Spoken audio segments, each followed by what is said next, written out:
어젯밤 국민의힘 상황이 긴박하게 돌아갔습니다. 단일화 문제를 놓고 긴급 의총부터 심야 비대위까지 열린 건데요. 현장에 있었던 김용태 국민의힘 비대위원 전화로 연결해서 단일화를 둘러싼 국민의힘 내부 분위기 짚어보도록 하겠습니다. 의원님 안녕하세요. 네, 안녕하세요. 경기 포천가평 김용태입니다. 의원님, 저 시간 순서를 하나씩 좀 보죠. 아니 어제 연휴잖아요. 다들 지역에 내려가셨을 텐데 이거 갑자기 왜 열린 거예요? 긴급 의총. 지금 단일화를 두고 많은 이제 걱정들이 당내 의원들 사이에서 있고, 후보님께 여러 가지 의견도 드리고 싶고 또 후보님 입장도 또 듣고 싶어서 사실 어제 의총을 열게 된 걸로 알고 있습니다. 그 의총 모두 발언에서 권영세 비대위원장이 했던 얘기인데 의원님, 당원과 국민이 김문수 후보에게 압도적인 지지를 보낸 이유가 뭔지 생각해 볼 필요가 있다. 이거 어떤 의미일까요?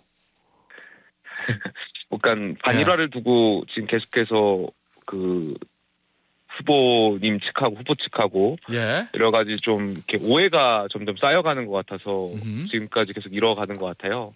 그러니까 당원들이나 의원들 입장에서는 경선 과정에서 이제 김문수 후보께서 단일화에 대한 의견을 여러 가지 입장을 표명하셨고 또 당후에 후보가 되면은 즉시 단일화를 한덕수 후보하고 이루어 나가겠다라는 입장을 말씀하신 걸로 알고 있어요.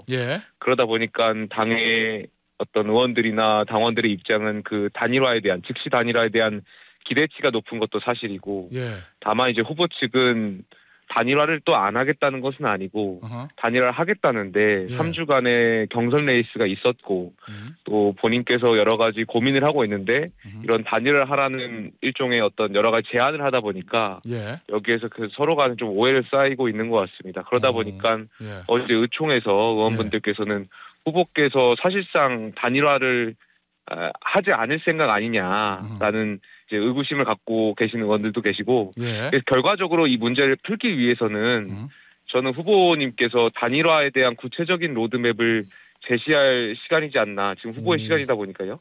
좀 그럴 필요가 있다라고 생각이 듭니다. 아니 어제 그러면 의총 분위기가 한 3시간 이상 진행됐다는데 김문수 후보에 대한 성토장 뭐 좀 이런 분위기였나요? 그렇지 성토까지는 아니고요. 왜냐하면 당연히 저희 당의 후보시고 후보로서의 당연히 존중을 해드려야 되는 건 당연한 것이고요. 다만 이제 후보께서 그동안 말씀해 오셨던 것이 있고 여기에 대한 단일화의 구체적인 시간을 밝혀주셔야 된다고 생각한다는 것이 의원들의 생각이었던 것 같습니다. 왜냐하면 사실 단일화를 하냐 마냐에 가장 중요한 것이 11일이라는 시간, 11일 이전에 하냐 11일 이후에 하냐가 가장 중요한 거 아니겠습니까? 그러니까 이게 시간이라는 물리적 제약이 있다 보니까 여기에 대해서 입장을 좀 밝혀달라는 것이 의원들의 생각이었던 것이고 의원들이 추측하건대 후보에 대한 생각보다도 후보 주변에 있는 캠프 분들이 오히려 단일화에 대한 생각이 없는 거 아니냐 이런 생각들 많이 하셨습니다. 저 언론에는 캠프에 있는 원외 인사들 중심으로 뭐 단일화보다는 일단은 김문수 후보 중심으로 가자 뭐 이런 입장 분위기가 있다는 저 언론 보도는 있었는데 11일 넘기면은 큰일 나요? 그러니까 사실상 11일이 넘어가면 뭐 이미 언론에서도 여러 가지 해석이나 평론을 해주셨는데 저희가 12일부터 이제 본선거 운동이 들어갑니다. 그렇죠. 그렇다면 이제 그 역산을 하게 되면 전국적으로 선거 벽보라든지 선거 유세차의 랩핑이라든지 선거 운동원들이 입고 다녀야 할 그 운동복에 기호가 써져 있고 우리 후보의 이름이 써져 있어야 되는데 만약에 단일화를 해서 어떻게 되느냐에 따라서 이 운동에 대한 방식이 달라질 수 있는 거 아니겠습니까? 그러니까 여기에 대한 불안정성과 불확실성이 존재하다 보니까 의원들이나 선거를 준비하는 입장에서 좀 불안감이 커진 것 같고 그러다 보니까 우리 후보님께서 현실적인 어떤 빠른 결정을 내려달라라는 것이 어제 의총의 좀 주요 요지였던 것 같습니다. 그 김문수 후보 측은 투표용지가 인쇄되는 25일까지 시간이 있다 뭐 이런 것 같은데 그러면 당에서 걱정하는 건 그런 거예요? 최종 후보로 김문수 후보가 단일화가 되면 상관이 없는데 아마 우리가 봤을 때 한덕수 후보가 될 거야. 그렇게 돼야 돼. 그런데 11일 지나서 한덕수 후보로 단일화되면은 기호 2번이 없잖아. 한덕수 후보는 2번 못 달고 뭐 5번이나 6번 이런 거 달아야 되잖아. 그건 안 돼. 이런 얘기입니까? 한덕수 후보가 될 거야 이런 뜻이 아니고요. 뭐 김문수 저희 당연히 후보님 계신 거고 김문수 후보든 한덕수 후보든 누가 되든 당의 입장에서는 어쨌든 선거를 치러야 되고 준비를 해야 될 것들이 있는데 당연히 뭐 김문수 후보님이 저는 우리 후보님이기 때문에 경쟁력이 있다라고 보고요. 다만 만에 하나 이제 앵커님께서 지적하셨던 것처럼 한덕수 후보가 만에 하나 이기게 된다면 사실 그런 문제가 좀 더 심각해지죠. 그래요. 김문수 후보가 되면 상관없잖아요. 25일 전에만 하면. 그냥 2번 달고 뛰면 되니까. 그죠? 그렇습니다. 근데 선거를 준비해야 되는 입장에서 그런 불확실성을 두고 대선을 준비해야 된다는 것이 사실 굉장히 현장에서 뛰고 있는 선거운동원이라든지 또 현 당협위원장이라든지 국회의원들 입장에서는 굉장히 불안감이 있는 거죠.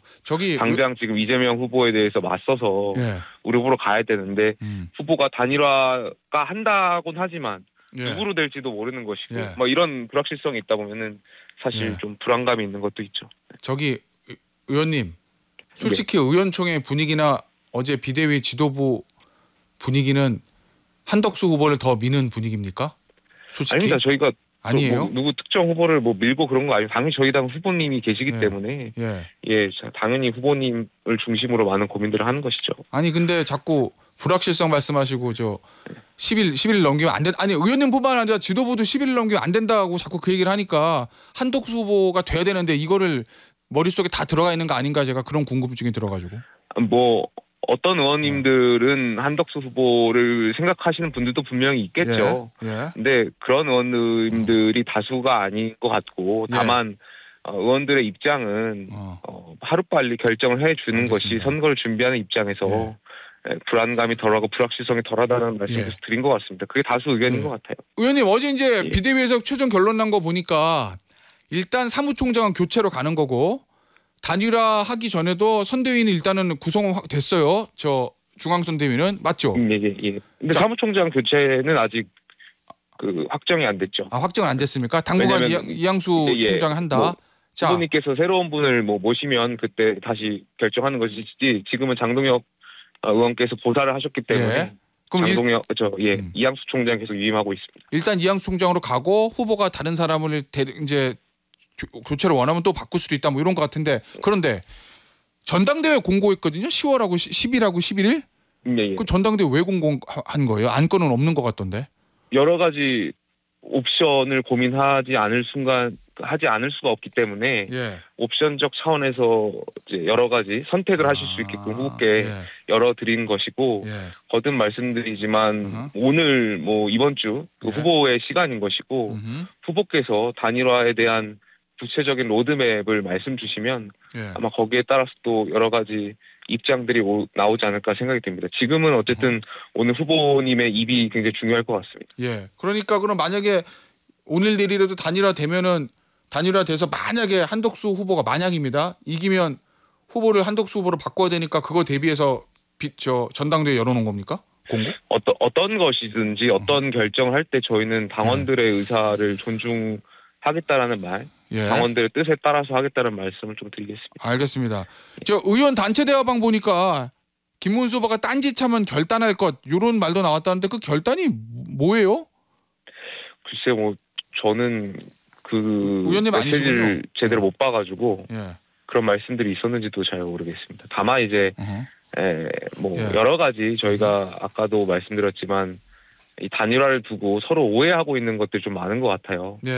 제가 지난 3년 전에 그 당시 당대표하고 대통령 후보하고의 갈등 국면도 봤었고, 그렇죠. 뭐 이런 것을 봤을 때 사실 감정의 영향을 많이 받는 것 같기도 해요. 그러니까 서로 오해가 쌓이고 하지 않아도 될 오해를 하다 보면 감정적으로 이제 서로 다른 결정들 하게 되는 가능성들이 매우 높아지는데 그러다 보니까 좀 의원분들께서도 이런 것들을 오해해서 말씀하신 거 아닌가 생각이 듭니다. 자, 그러면 지금도 후보하고 당 의원들 사이에서 뭔가 오해가 있다. 감정적으로 이렇게 보세요?